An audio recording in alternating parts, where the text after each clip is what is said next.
Hello, everybody. This is Di, Anti-Natalist, and today I have an audio, a very interesting audio of a parent of two children who is an anti-natalist, and Alex and I are going to interview him. We've gone over some preliminary questions, and so I'm going to refer to him as Zach, and so. Zach, just give me a brief history of your own upbringing, how many children in your own family, and your religion. Well, basically, I had a religious Christian type upbringing, very conservative. Um, and as far as, you know, I'm part of five siblings, but my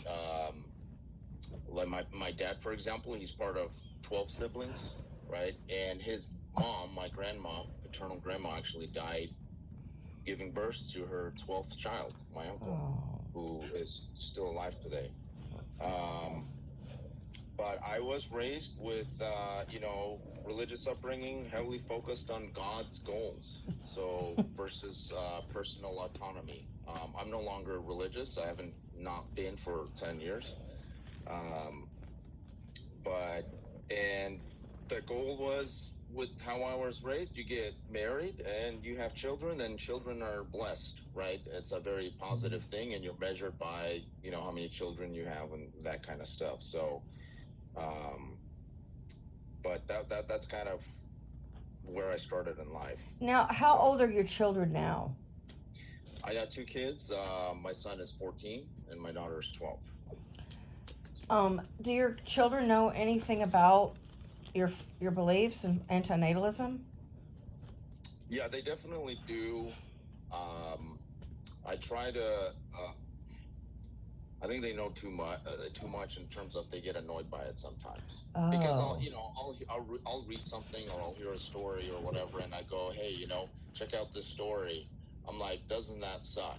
You know what I mean? And they're like, Dad, are you doing the whole chill? They're like, we get it, okay. We talk about it too much sometimes or whatever. I do that with anti-natalism, and same thing with anti kind of religion, because I'm against religion.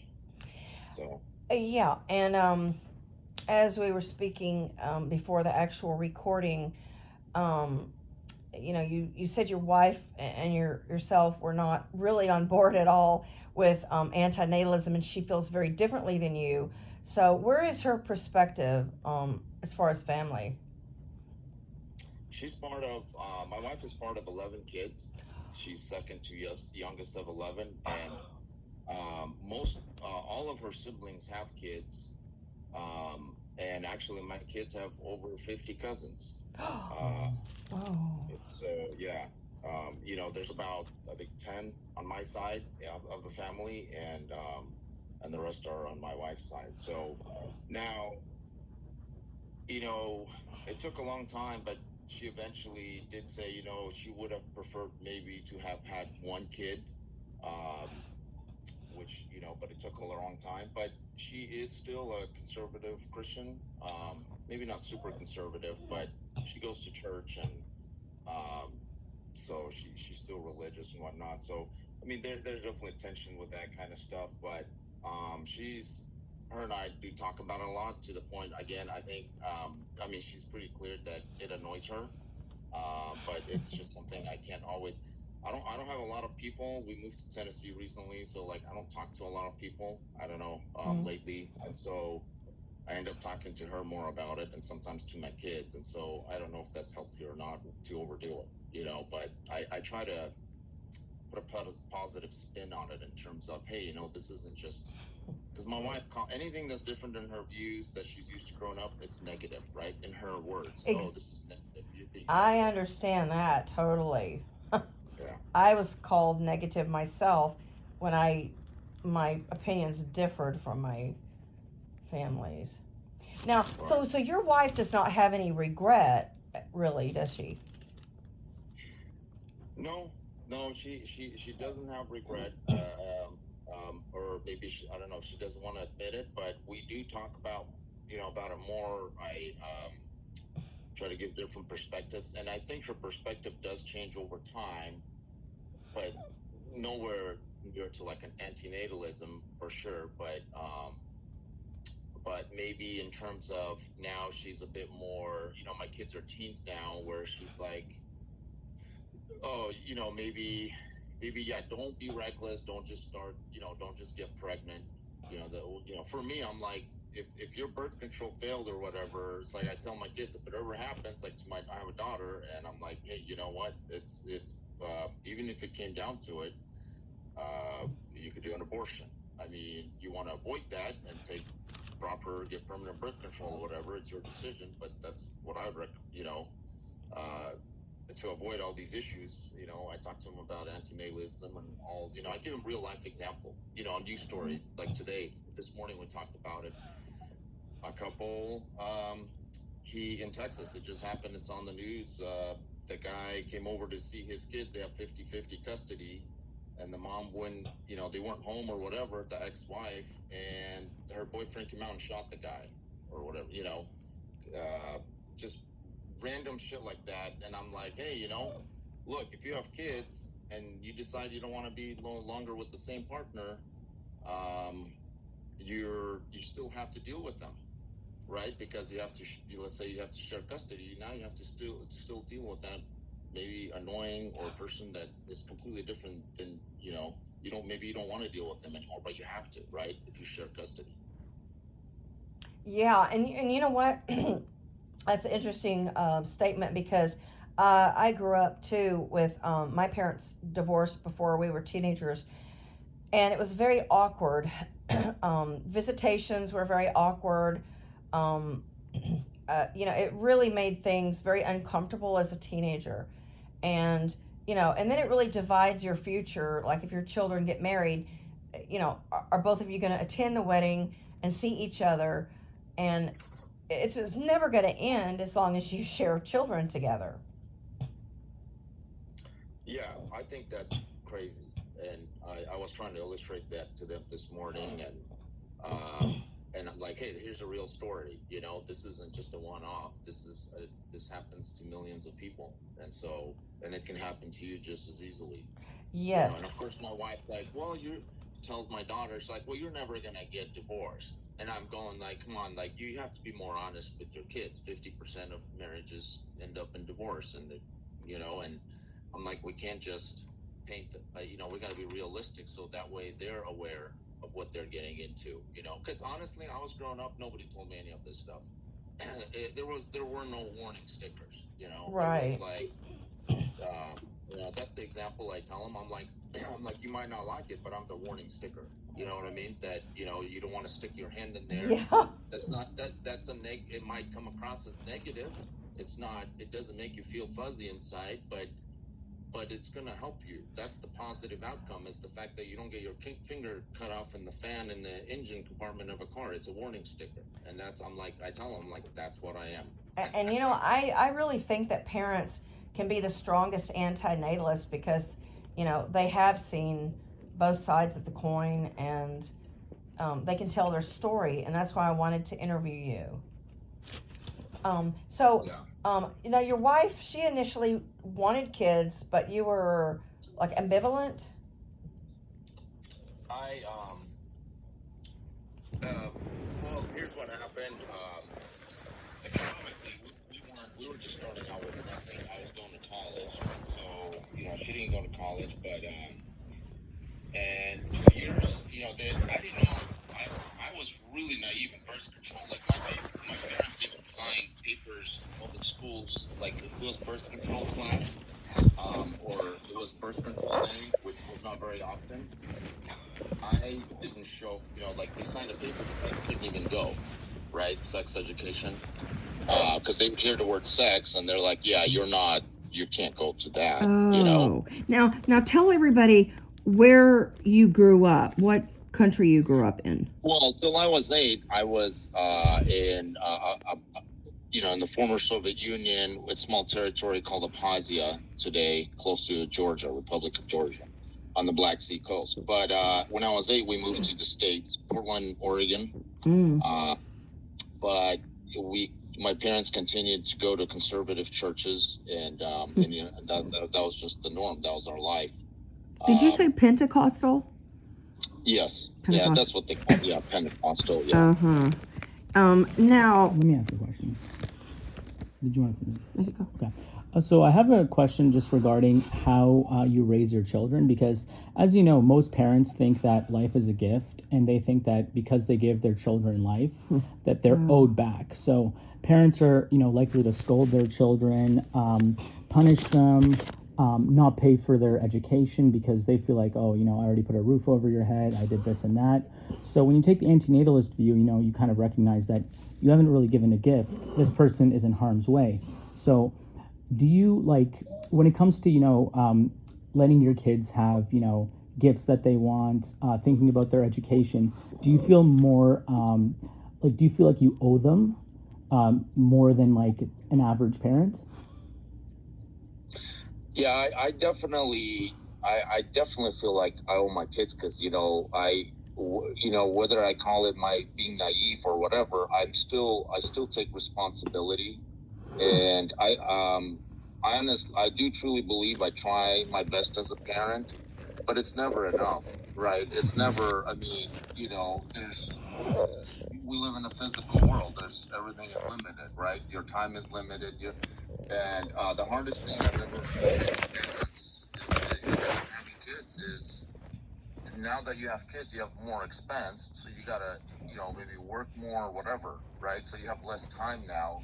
So how do you spend quality time with them and make their life better? But now you have to work more. And my wife, like, that's the other shitty thing, is she didn't work for, she stopped working. She didn't work for 10 years once we had our first kid, and then later a second one.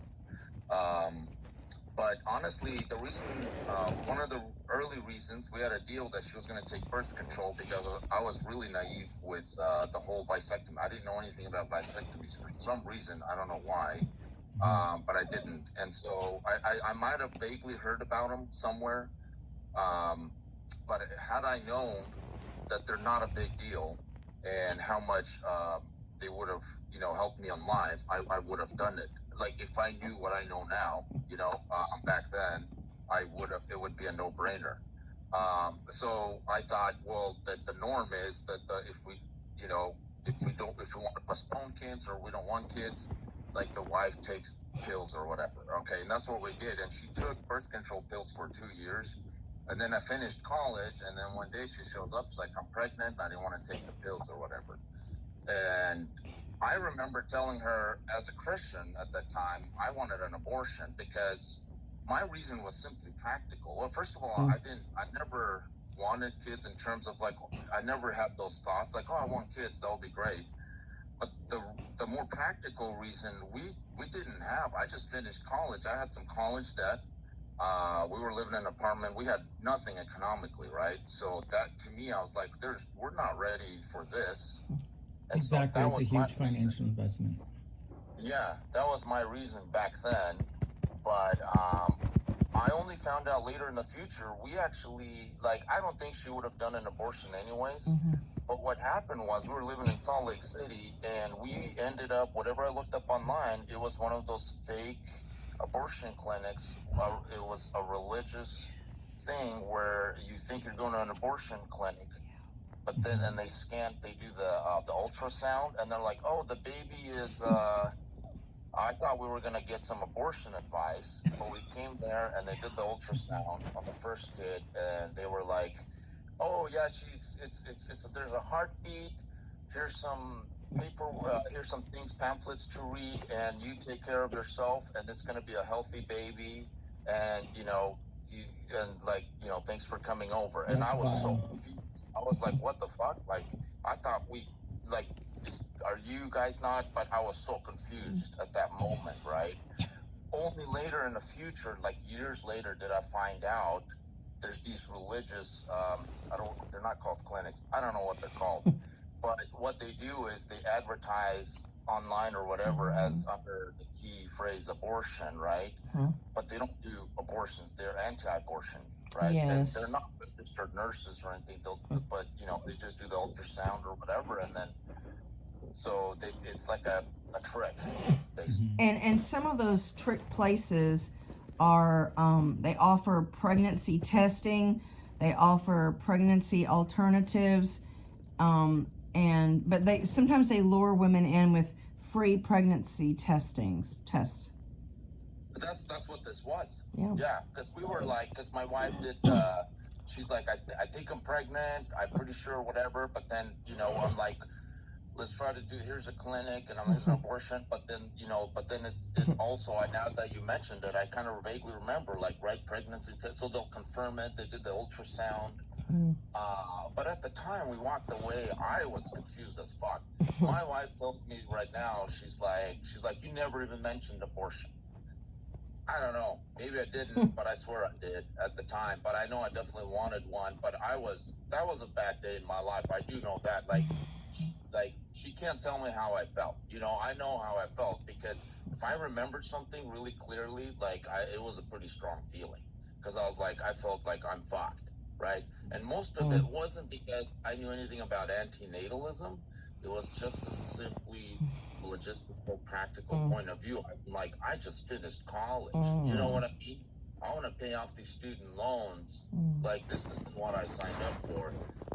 But I take responsibility for that too. Like I said, if I can't dump it all on her because really, if I could do it over or something like that, if I would suggest to a young person today, I would say, dude, go get a vasectomy. You know what I mean? Yeah.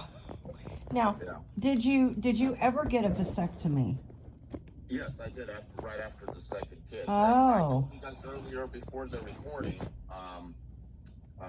The second kid, I don't know how I came up with the horrific logic, but I was like, if we already have the first kid, he's not going away, and I'm like, and because we come from such big families, I thought, wouldn't it be horrible for the kid to just grow up by himself? Which wouldn't be. Obviously, now I know, but. And so we had a second kid, and then I realized right after, I'm like, what the fuck? That was a horrible mistake, but I got a vasectomy. And that's actually the first time I actually learned everything about vasectomies. And I realized, holy shit, why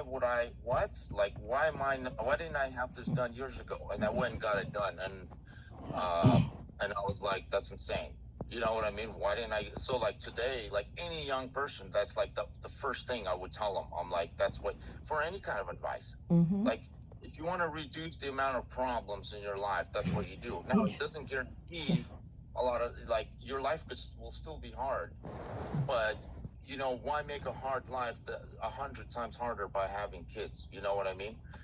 So, yeah. Right. Now, so you went through it with a breeze, and you really had no lasting side effects or any complications or pain?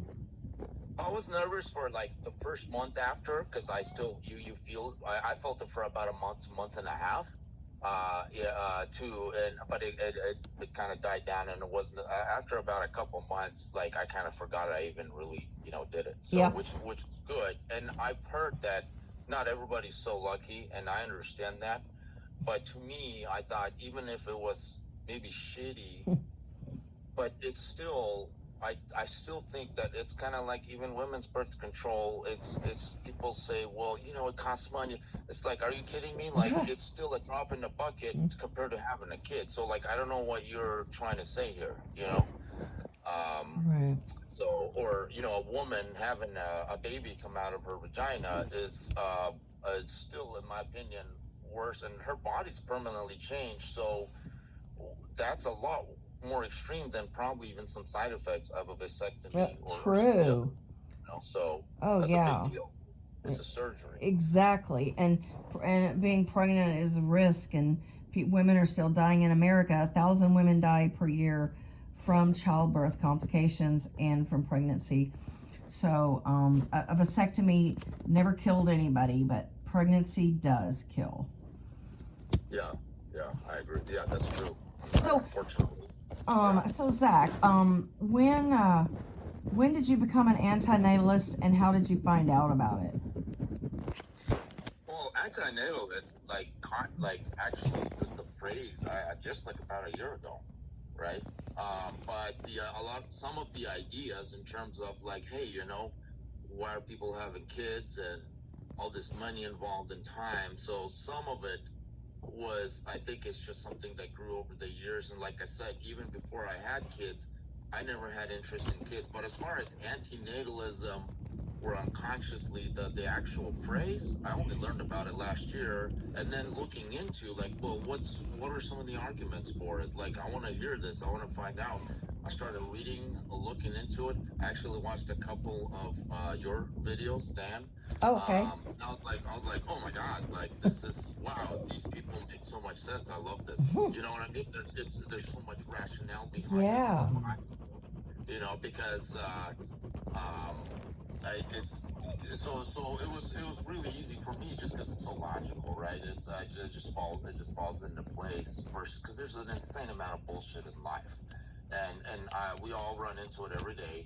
And but when you hear something clear and rational, you're just like, oh wow, I want to hear more about this, right? So about a year ago, I kind of started getting into more of this. Hey, you know, what's this antinatalism? I'm curious. But the thing is, it's funny though because a lot of the things that you guys say are things that I kind of already think about. In a sense, it's like, yeah, that's so true, right? Like, oh, this I not only think about, I've experienced a lot of that, right? And I think all of us experience, let's say, hardship and suffering, and we're like, this isn't something about somebody. This I relate to this, right? Some of it on a daily basis. So it definitely is a no-brainer, right? So I definitely got interested in it, but I'm thinking, heck, you know, I got 2 kids.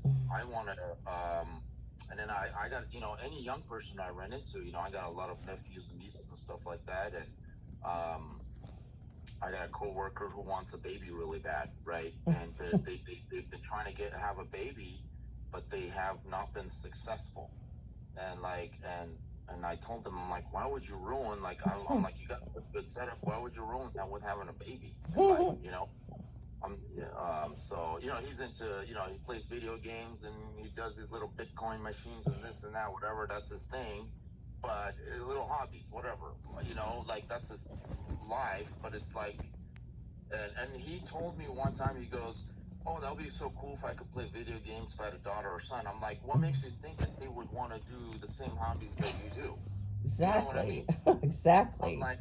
like, this is like, you have to understand that's not always true. So, you know, but anyways, so anybody I meet, if I ever have, you know, I mean, like at work, obviously, I don't get into these conversations very deep, like, because it's work. But, you know, outside of work or whatever, I start, you know, talk to people. Yeah, like, I, because antinatalism makes so much sense, and it was such a big light that turned on because I can relate to it so much. And I think every human can, if they're honest about Yeah, it.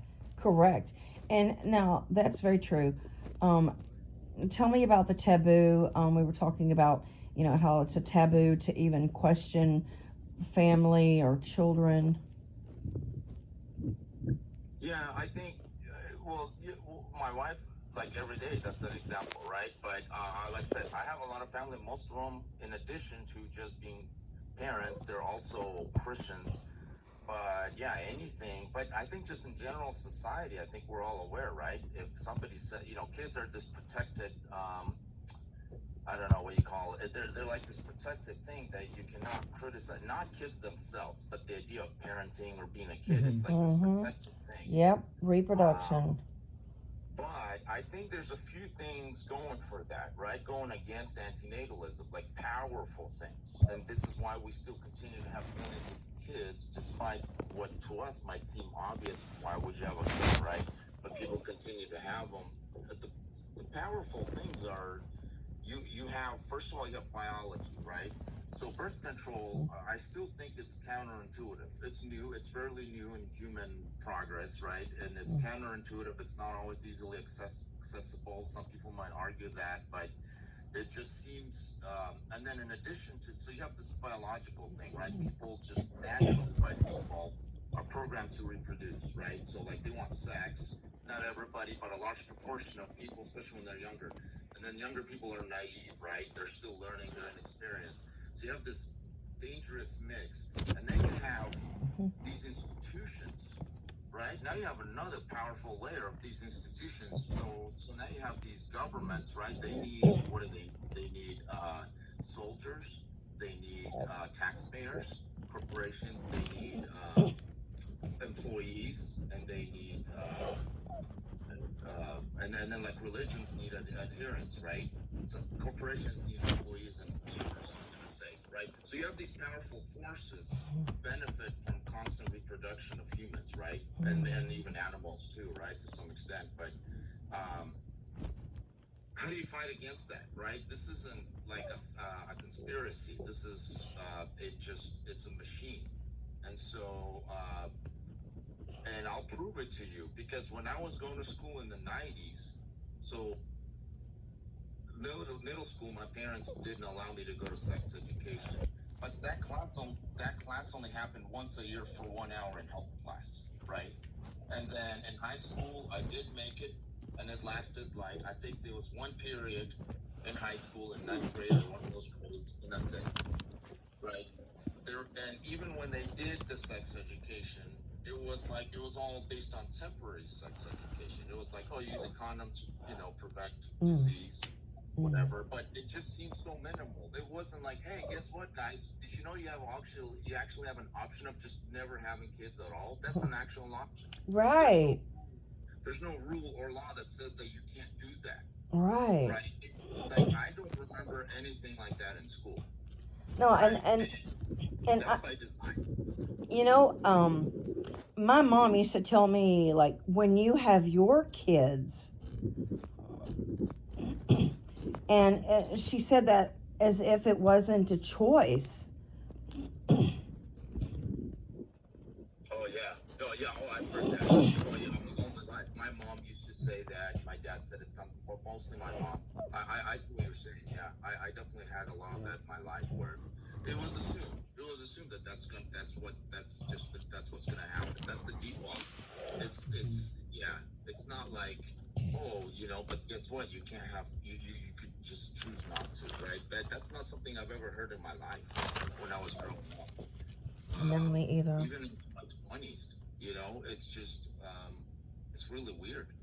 But it's true. And the thing is, I believe that a lot of it, not all of it, but a lot of it is by design, right? Because in order to keep this system going, I mean, can you imagine if governments were like, oh yeah, we're just gonna start educating everybody that they don't have to have kids? Like, the population would just start dropping. If the government actually in public school said, hey, guess what? Look at all these benefits you can have by not having kids, like by not being a parent, right?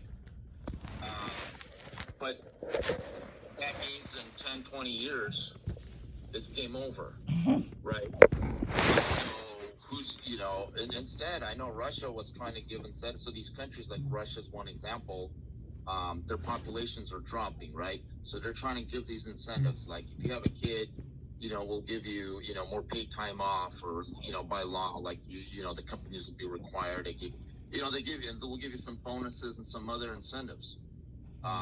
Or like right now they have the Biden and they've been with the COVID thing, right? If you have kids, you get these extra payments or whatever. Well, but so much money was handed out during that time, and it still is.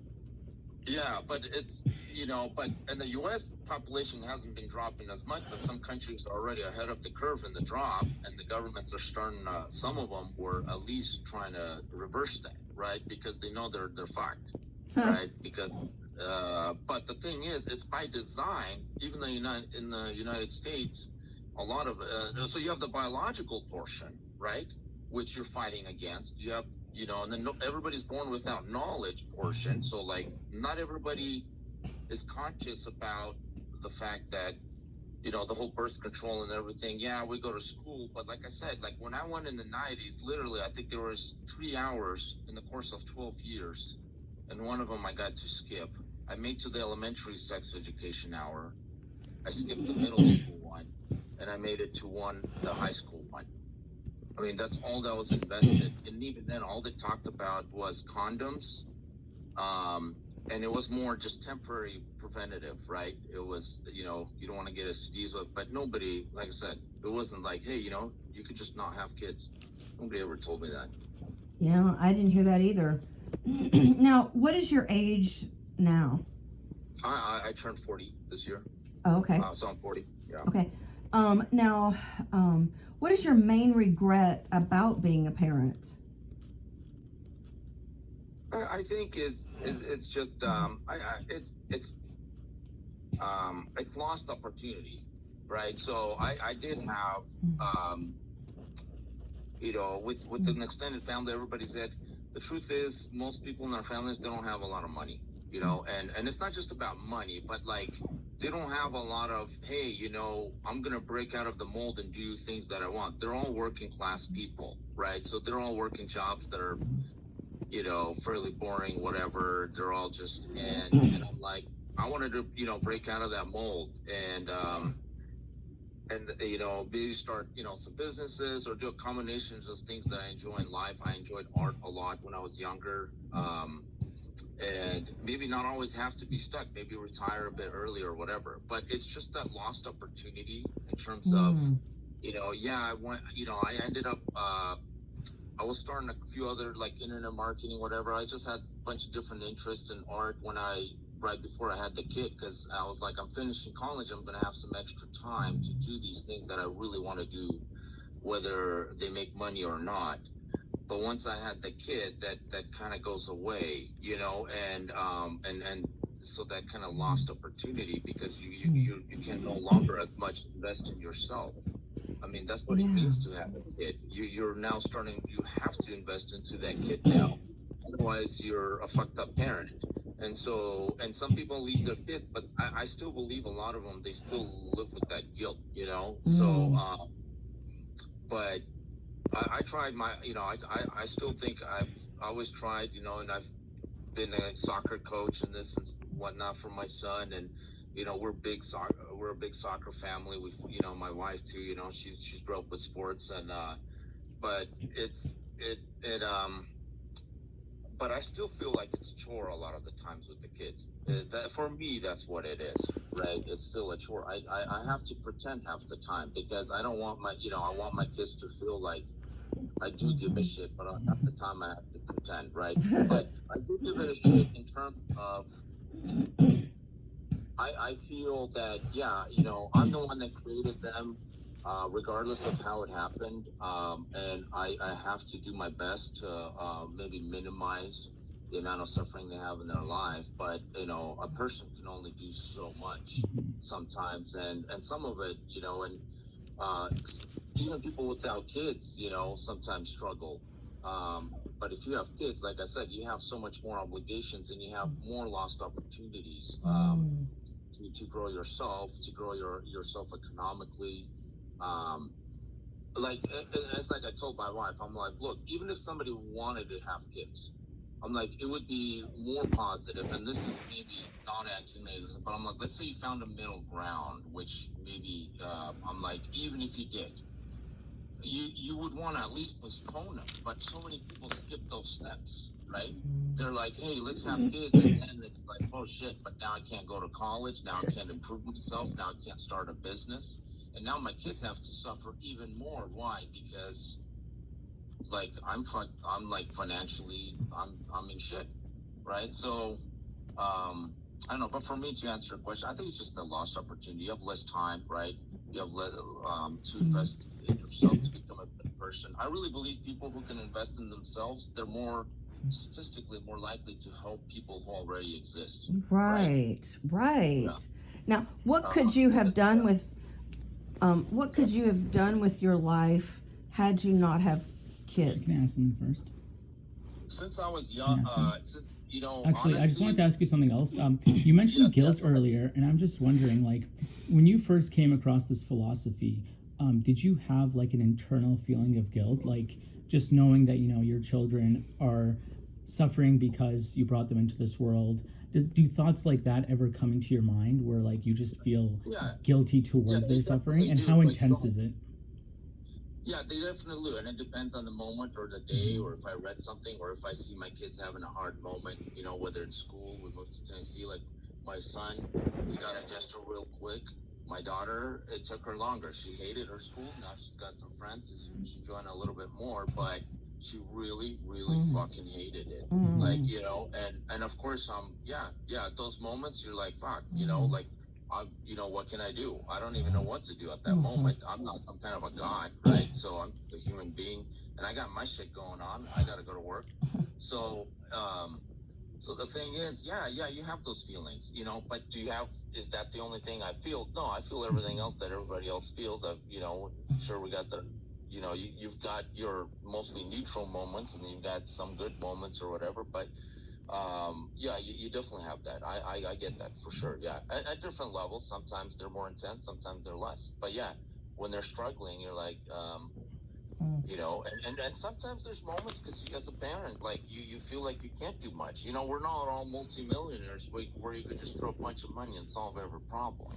And some problems you can't even solve with money. You know what I mean? And when somebody gets cancer, like you can maybe get them better treatment, but some cancers just it ain't gonna work. Yeah, cancer, depression, broken hearts, all that. Like there's so many. Yeah, right. And so you're still gonna get that. And so I mean, as a parent, to answer your question, I mean, at different times I get different levels of there's definitely moments where you have some guilt, but I try to not to dwell on it in terms. I try to turn it into some, maybe an energy where I'm like, maybe do something about this, right? And so, but in the long run, I really feel that as long as I keep teaching them and telling other people, I think maybe the most I think I can do is just make people more aware of anti-natalism, right? Or the arguments for it.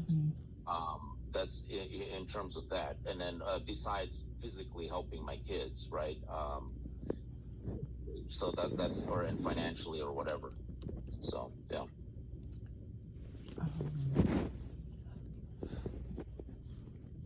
So, Dan, you were asking a question, and I forgot what it was earlier. Was it this one? Yeah. Oh, yeah. What could you have done with your life had you not had kids? One of the things I've always kind of dreamt about when I was younger is, my parents, they were immigrants. They moved here. They lived really well over in the USSR.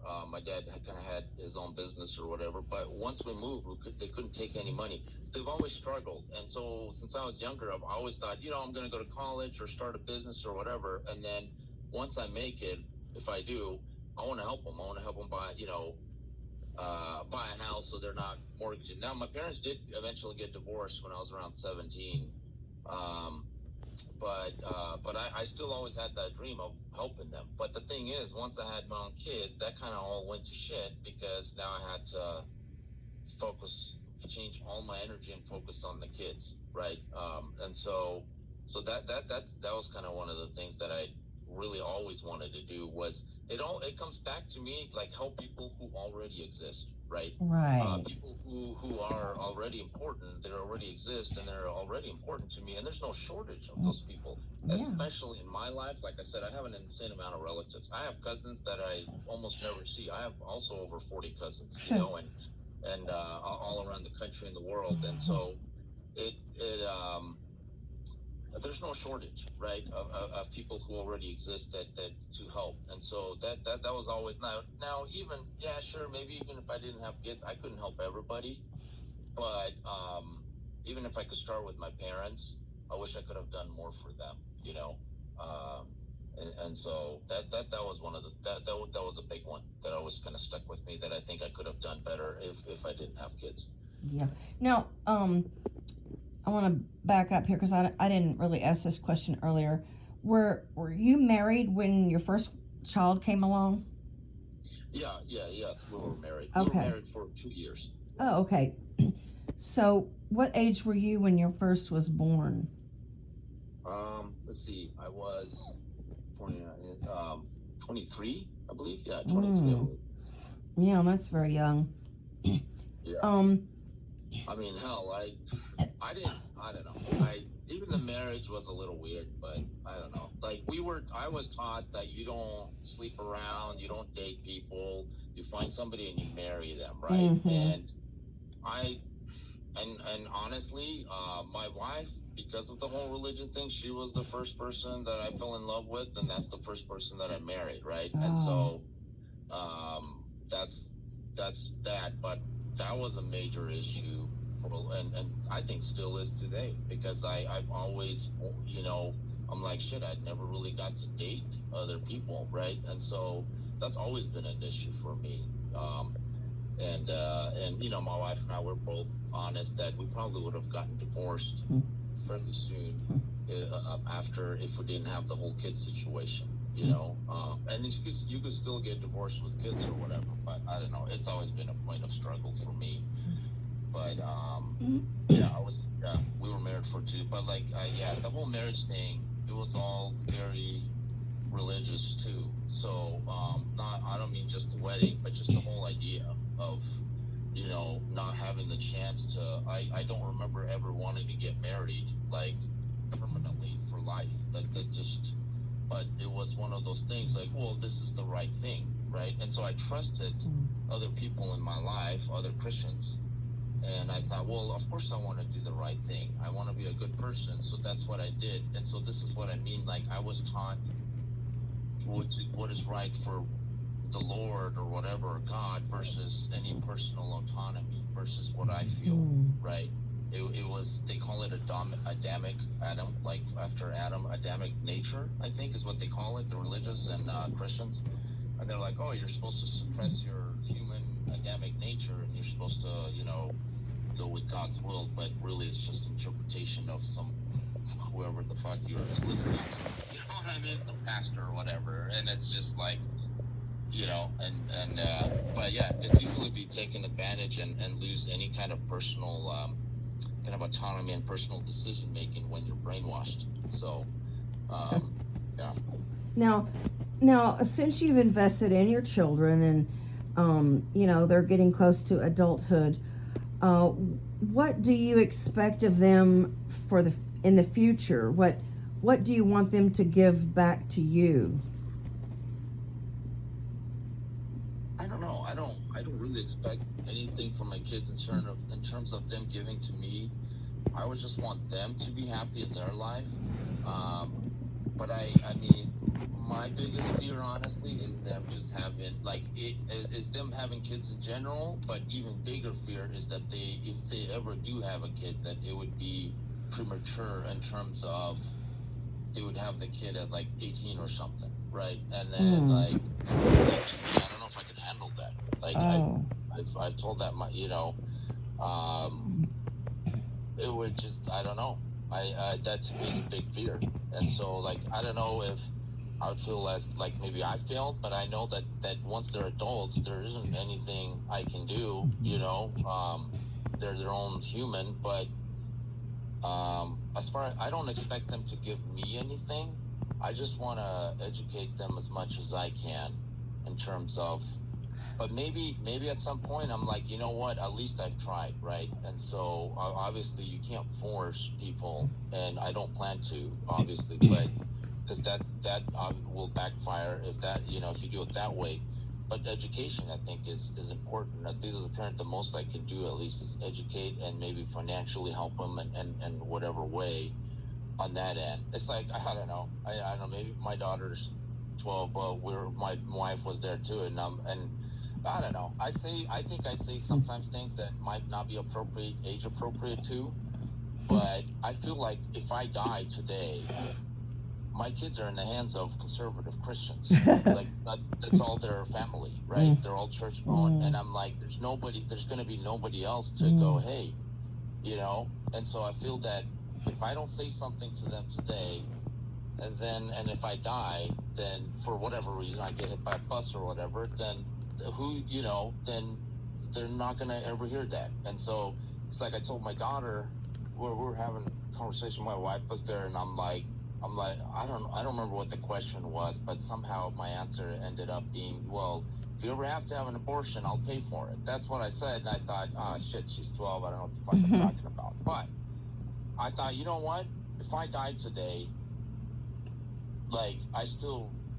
I still would rather have said that than not, because nobody else is going to tell her that. Nobody in our extended families. They're all anti-abortion. You know what I mean? Including my wife. Yeah, so, and it's much more sensible than, letting a 12-year-old keep a baby. And people really, sometimes preach that, even if somebody's a teen, they should still have the baby. I think that's really insensible when people go down. Oh my God, that's insane. That's just insane. I mean, like, Yeah. you know what I mean? It's like, what? How is that? But it's insane. accepted, which is, even more frightening and terrible. But these are the people I'm related to. I don't live physically. We moved this year from Washington State to Colorado, or to Tennessee. But for now, I still talk to a lot of my family and stuff. But like, let's say I did get a bad bus today, they would move back to Washington, right? And so like they'll be around all the same family, and so my family and my wife's, and that's how they think.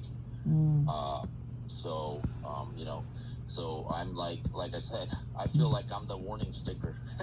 Yeah, I'm glad you're the warning sticker, and you've given your children the option of being child free. The remaining the option of being child free in their own lives. I've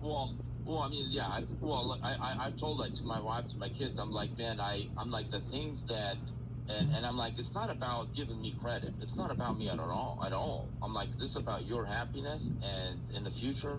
And I'm like, I'm like, I wish people told me the things that you're hearing, from me. I'm like, I wish when I was younger, I'm like, I wish people told me this, whether it's my parents, I don't care who it would be. I wish people told me this stuff. And I'm like, now, and of course they're kids, they're teens now, whatever, and there's a lot of information they get at school everywhere else, but I still believe kind of, even if people don't take something seriously, sometimes over time, maybe in 5-10 years or whatever, some of this stuff might come back to them, and it'll make more sense, right? As they right, yeah. So basically, you're just planting seeds right now. That's the way I see it. Yeah. That's a good way to put it. Now, do you think procreation is selfish? I do, especially now with the world being so overpopulated. I think it's more selfish than not having a kid, because my philosophy now is it's like, why would you not help, which there's no shortage of people who already exist. So yes, and like looking at it from that perspective, I think it is more selfish for sure. Yes. Plus, you're introducing a new life to guaranteed death, right? One of the things that reminded me, I was gonna say, is, as an anti-natalist parent, right? I'm kind of like, I don't fit to either side, right? So I'm like, as anti-natalists are concerned, right? I'm this murderer, horrible person. But then as far as other parents are concerned, right? I'm this horrible person too, because I hate my kids. That's how they see this, right? Yeah, right. I hate kids are evil, whatever, because they're not really understanding what I'm saying. So I'm like this bad person on both sides of the fence, right? I'm just, so while we're on the topic of an anti-natalist parent, sometimes it feels like that, right?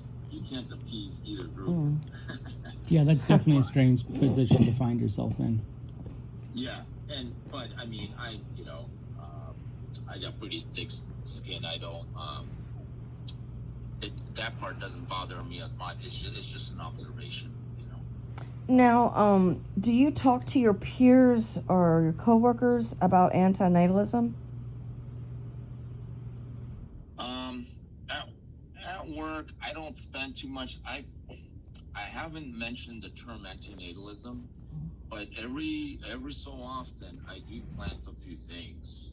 And as a matter of fact, recently, my coworker, because I mentioned something, I don't remember, but he sent me a thing. He's like, hey, look at this lady from Georgia who had this news story. Yeah, I've heard about it. Hundreds of, she's planning to have 100 kids through, other women.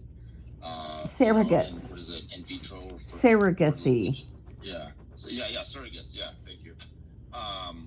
which I've read that story before, and I'm from that part of the world. But and I replied to him. He sent me a text after work, and I replied to him. I'm like, isn't that crazy that she could have helped those same women? Maybe because she's married to some millionaire or whatever, right? And so she could have just used her position in life to help them and maybe get out of poverty or whatever. They needed money, maybe teach them some skills, but instead she used them, right, to make a few dollars or whatever, and so she can have kids. I think that's insane. But I kind of wrote it elegantly to him, and this is a coworker. But I do stuff like that. I haven't mentioned antinatalism. Work is tricky sometimes, but my problem is I don't hang out with coworkers too much after work, but I still do talk to them, and I get along really well usually with my coworkers and things like that. So I don't know. So you don't want to rock the boat, huh? Yeah, and it's work, right? I work at a corporation, right? It's a publicly traded company, and so there's a limit, right? There's a limit to right. But again, I can hang out with these people if I wanted to after work, right? Sometimes they ask, "Hey, let's go hang out," and like after work, it's a little more. But then again, who knows, right? It could backfire too in terms of, hey, if any of them become supervisors, managers, or whatever, and they're like, hey, because they all have kids, most of them do. Yeah. I mentioned one guy that doesn't, but he's trying to have a kid, But anyways, yeah, most of them have kids. Although we do have some younger people, and again, but I do throw these things in there because we do talk at work, and people say things, but I do that about, like, I don't get into a religious conversation, but I'll throw in a phrase that I've learned, and it throws people off. They're like, holy shit, I never saw it that way, right? But same thing with the kid thing.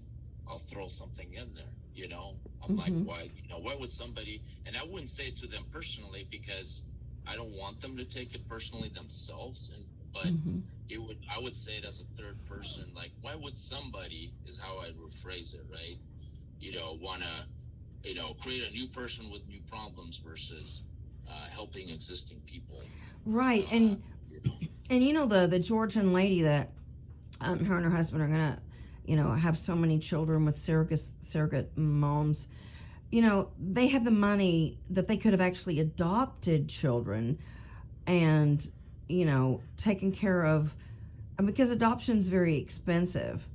And they chose not to do that. They chose to reproduce their own DNA, which there's nothing more selfish than, putting your own DNA, back into the world. It's just, to me, it's just the highest form of ego.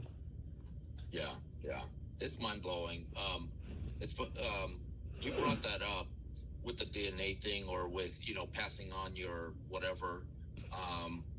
It's funny. Even my whole life, I've never had those feelings, and I've always. So my dad is really big on that, and I also have a brother. Well, I have two brothers, but one of them is big. One of them actually, I have one brother that doesn't have kids. The other the remaining three siblings have kids, but the brother that does, and of course my dad especially, he's really big on that, right? Of course, he grew up with religion and stuff, but he's got the whole thing where, hey, you got to keep the family name going, and he's always used to tell me, hey, recently you slow down a bit because I've had more ammunition after being familiar with anti-natalism, but he was really pissed that I had what we call it, tied my balls, right? Yeah. But he was like, you gotta untie it. He's like, you gotta undo it, and he was always telling me that. Now, I like my dad, he's my dad, whatever, blah, blah. But and we've always debated about religion stuff because I stopped being religious a long time ago. But then that's another one, right? And I'm like, Dad, you're not even spending time with the two that I have. Like, you know what I mean? And so I'm like, what are you talking about? But he's got, right? So you mentioned that, but he's got this big thing, right? You got to keep the family name going and all this other stuff, right? And it's just like, I've never had that. I've never, even before I found out about antenatal, I'm like, I always thought that was kind of weird. I'm like, really, what are you doing? Like, what is the big deal about your family name and all that? It never made sense to me. But anyways, maybe I just never had that desire, but whatever. Now, we were talking earlier about the degree of children that you place into existence. And degree really does matter because, for sure, if you only had one child, you're only placing limited amount of harm. Whereas if you had 6 children, that is just amplified. Right. And so, I mean, although antinatalism, it doesn't have a minimum or a maximum, but you certainly do more harm the more children that you bring into existence. Yes, and statistically, extreme harm goes up too in terms of, every new child, the amount of suffering. Let's say, one child, there's only so much chance for certain suffering, but then 3, 4, 5. I mean, you're starting. One of them's guaranteed to have cancer. Maybe diabetes. You know what I mean? Like those things start increasing. And it's not really an excuse. It's not like saying, hey, here's a middle ground. It's okay to have 1 or 2 kids. Like I said, I'm a big fan of, hey, don't have any. I'm leaning definitely towards that direction for obvious reasons that we've talked about. But I see a lot of comments. I don't know if they're just younger or haven't thought it through. I see a lot. It's just interesting reading comments from anti-natalists or people who are on an anti-natalist page, and they put a lot of parents. It seems, I might be wrong, it seems they put a lot of parents into one just bowl, right? Like, if this parent is doing this, this is how all parents are, type of thing. But I think that can happen with any kind of issue in social issue. I think people just assume.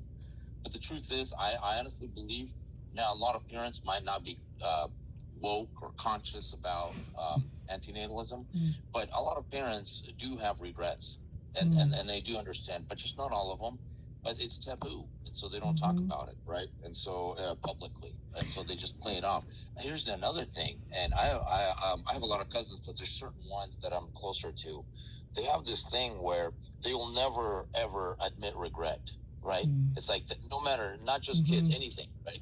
And they do have a bunch of kids and all these multiple failed marriages and kids from multiple marriages, but they try to put on the image of, hey, oh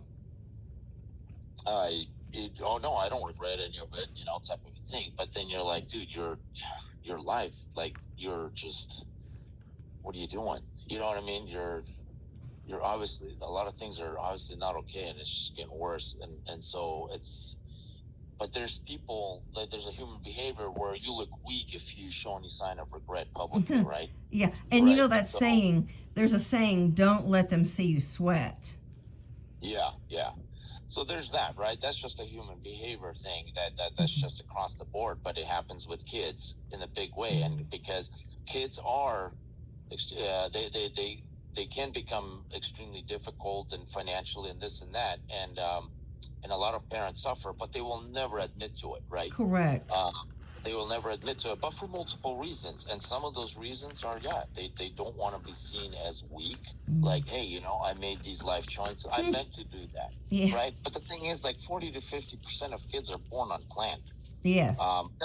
That's another thing I wanted to mention is on the anti-natalist page, and maybe a lot of them do realize that, but it's just sometimes it's like, hey, you do realize, because what I've seen is, okay, they're like, hey, look at all these parents who are, they're like, oh, I'm gonna have kids because of all these great reasons, but it's like, you are aware that 40 to 50% of kids are born unplanned, which means most of those parents were not thinking of those reasons, they just kind of happened. You see what I mean? So, I mean, that's something to take into account from a parent to maybe anti-natalists or child-free people, that, hey, not all parents are the same. And even the ones that are not anti-natalist, not all parents plan to have their kids.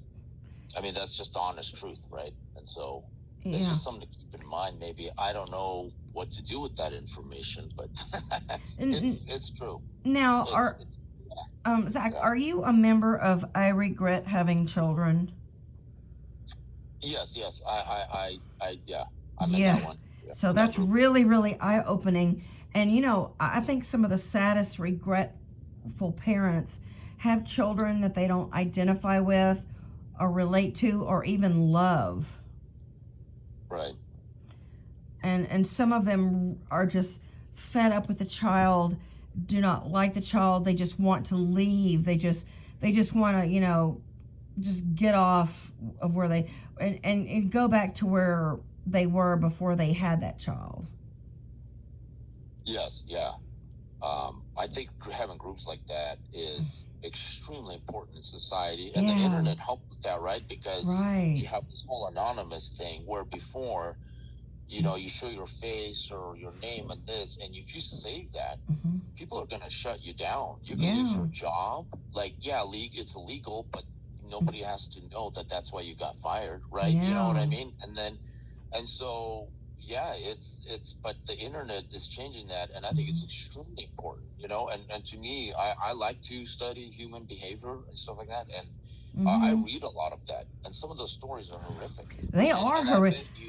I bet you every parent has days when they regret, but they will never, they will never say it, right? Some parents won't even admit it to themselves because they fear that thought. They're like, oh my God, if I think this thought that I regret this for today, then I hate my kids or something like that, right? They have that fear that but then it's probably like an absolute thinking, right? I either love or hate my kids, but in reality, it's more complicated than that. It's not that, and so, but I think that's important. That it's an eye-opening thing, having those anonymous type things where people can talk about it. It's also important for people to know that, hey, they're not alone, right? And I think these conversations help people who don't have kids go, holy shit, like, oh, I was debating it, but fuck no, I'm not debating it anymore. Right. You know what I mean? This is real. Because when I was growing up, oh my God, that was unheard of. That somebody was I saw families struggle and kids, and some of their kids, they would, get into crime, and the parents, but no parent ever would come up and say, hey, don't have kids because fuck, this is hard and like this ain't worth it. You know what I mean? Right. So nobody would ever tell me that. So it's important to have that. I'm glad it's like that, but I don't know how many people join that stuff. I mean, it's taboo. It's still taboo, unfortunately. Right. And so, would you say that the parents that continue to justify parenthood, they just don't want to look like quitters? It's a combination. It's definitely a combination of things, right? It's they don't want to look bad, like they make bad choices, right? They don't want to look like they don't want to look like quitters. They don't want their kids to find out. They don't want their relatives to find out that their relatives might think, oh my God, you hate your kids. Yes. And if something happens to your kids, they're like, oh, look, which anything can happen to any human being at the same time, including kids. But they're like, there is a real fear that, and it's to an extent a rational fear because it's a social stigma. And it's like, oh, look, you hated your kid and now they got into a car crash and they're in a hospital. How do you feel now? You know what I mean? Oh. Maybe if you were, and so people are afraid. So fear makes people not talk, right? Not speak the truth. They hold it in, and so it's a real thing. It's a human behavior, and it's a real thing. It sucks, but that's why you want to have education, right, on these topics. Right, and let me bring up something. Even anti-natalists or child-free people, they automatically assume that you hate children. And it's not about hating children. It's about protecting them. Right. And I also think that a driving force for people when they have a feeling that they're guilty of is just showing to the world the opposite. It's like, if somebody has internal homosexual feelings, but they feel guilt towards that because of their upbringing. What they'll do is, they'll act as though homosexuals are horrible people. They'll express hatred simply to like kind of it's some way of numbing their cognitive dissonance. But I feel like the same thing happens with parents, where if somebody is in deep regret, they'll try to like overcompensate for that by saying, these kids are such a blessing. They've opened my heart up, and even the pain is all worth it. Like they'll really exaggerate the positives, even though they're feeling regret. That's really good. Yeah, no, you guys are right. I agree with that. A lot of that is so true. People and a lot of people, they're just because it's so taboo. People aren't used to hearing negative things, because kids are this protected class. Or being a parent, it's this. You're doing this thing for society, right? You're creating the next generation, right? And so you're this hero. And so for somebody, it's almost like spitting on a war veteran, right? They're heroes, and it's like, as a parent, you're a hero, and so. And somebody finally says, hey, I think there's some things wrong with this. And then the rest of the people go, they want to go and they want to murder them or something. Or, yeah, I it's don't a very know. tribal They want to mentality. socially embarrass them. They're like, how could you? These are kids. It's a protected class. Parenting is an honor. And society, unfortunately, most society is set up like that, right? And so the minority is to question and say, hey, wait a minute, you know what? Well, maybe we should hear this, right? These are real problems that people hold in, and so it's taboo, but it needs to come out in the open. And maybe we, what was I gonna say here?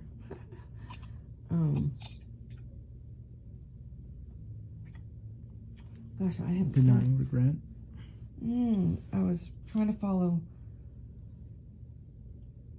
I got a couple things. Yeah, go ahead. If you don't mind.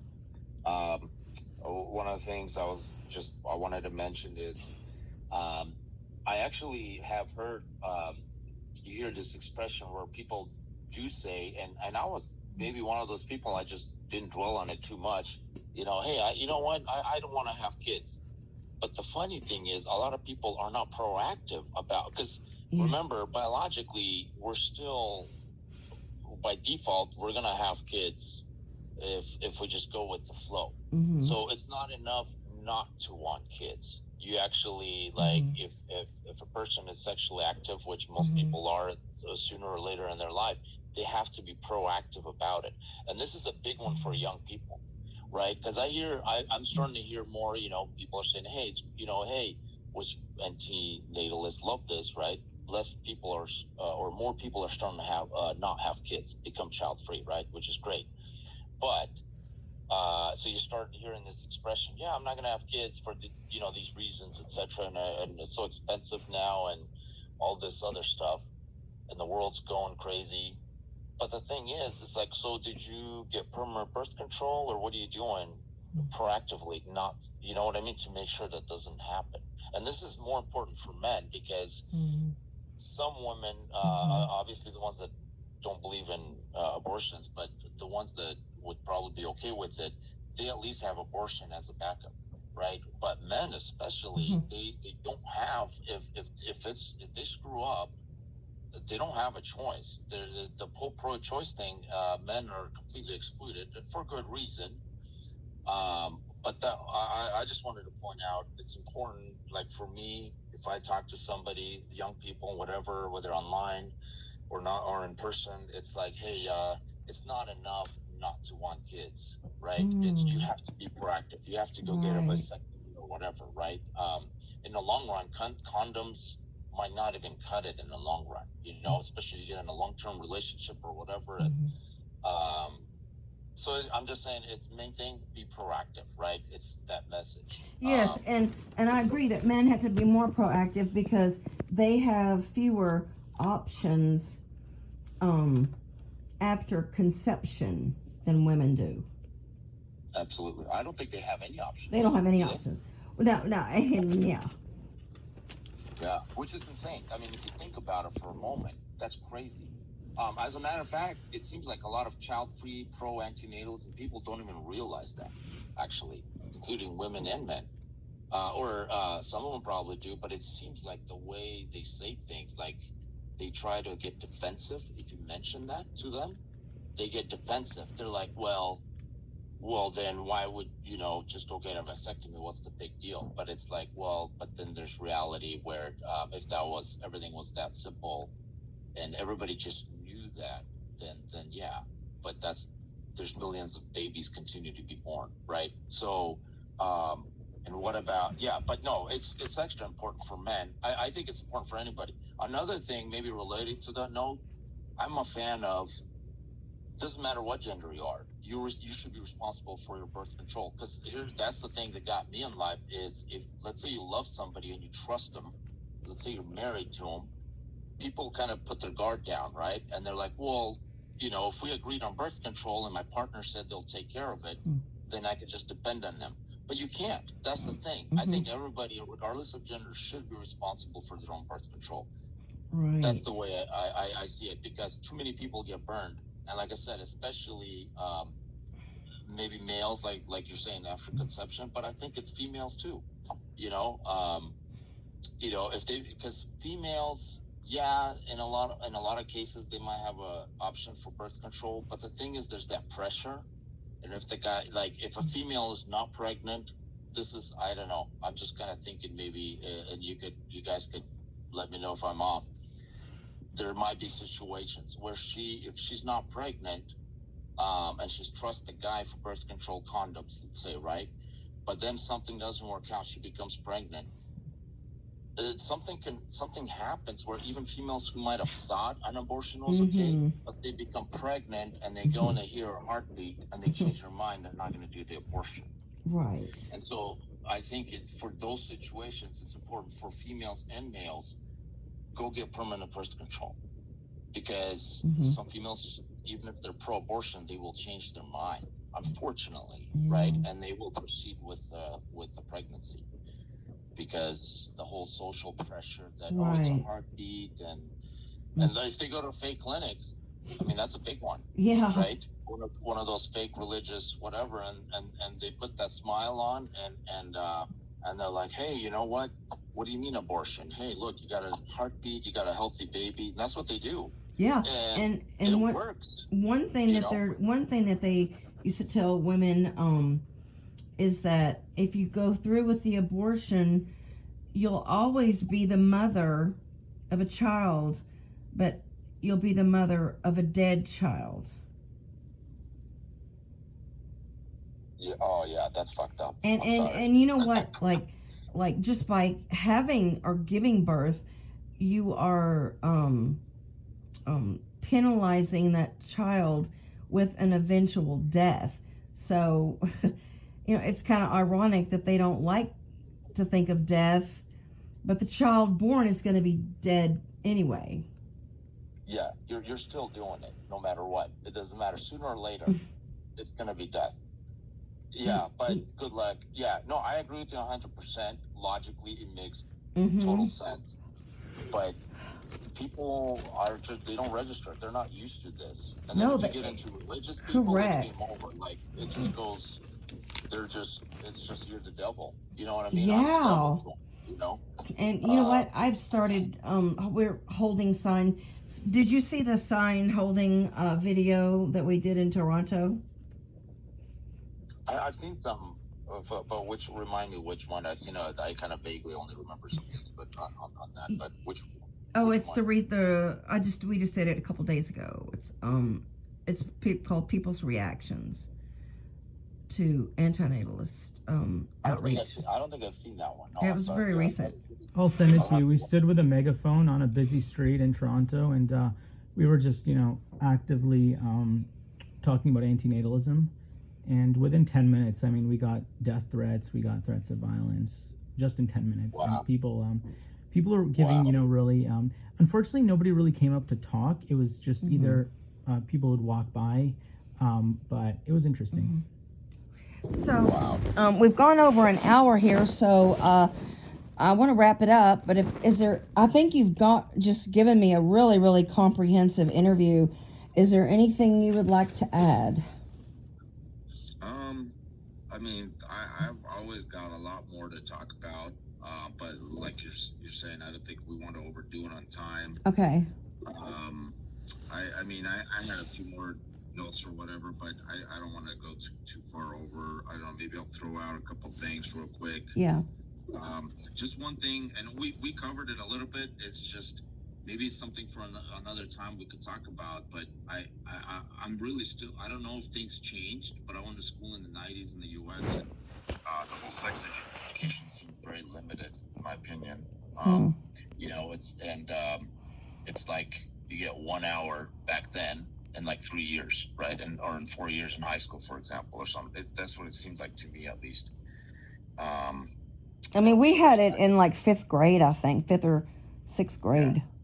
Well, I had one in elementary school, like, and again, it was just a video that they shot, and that's it. That was all you heard. And then that they showed us a video, and then there was one in middle school that I had to skip. My parents signed some paper that I couldn't go. And then there's again, we're talking about 1 hour out of 3 years in middle school, and then there was like a 1 hour period in high school that we had it, and that's it. And then even when they talked about it, it was awkward, and it had nothing to do with just like, again, you don't have nobody tells you that you have the option of not having kids at all.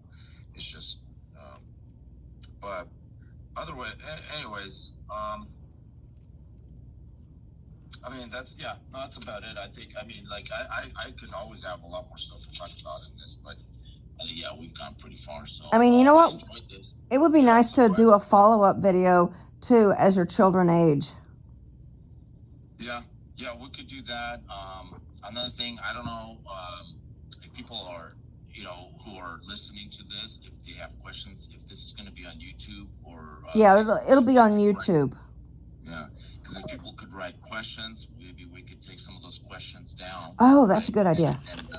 And do a follow-up audio. Yeah, we could do a follow and answer some of those questions, because some things I say, I don't maybe answer everything, and it might be easy to jump to conclusions. Yeah, okay, so I'm going to ask my viewers and listeners if they think of any questions that they would like to ask Zach for a follow-up video, please post them in the comments below.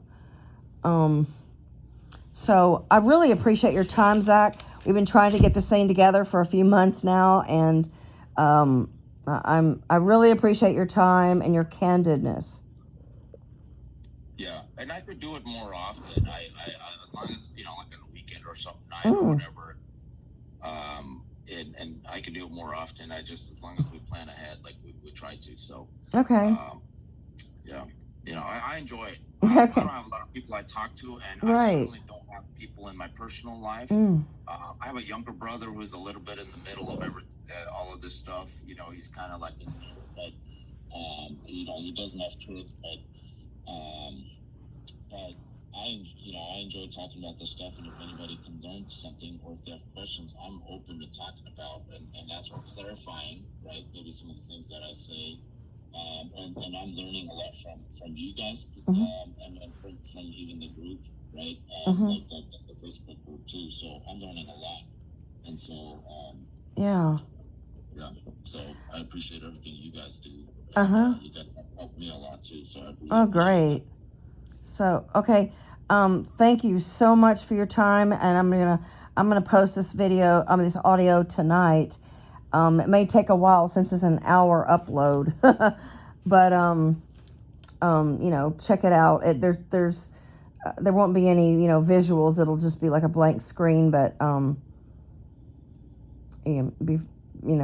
feel free to watch it. Okay, cool. Okay, thank you. Thanks, Zach. Thanks a lot for your time, Zach. All right, thank you. We'll talk later. Have a good night. Bye-bye. You too.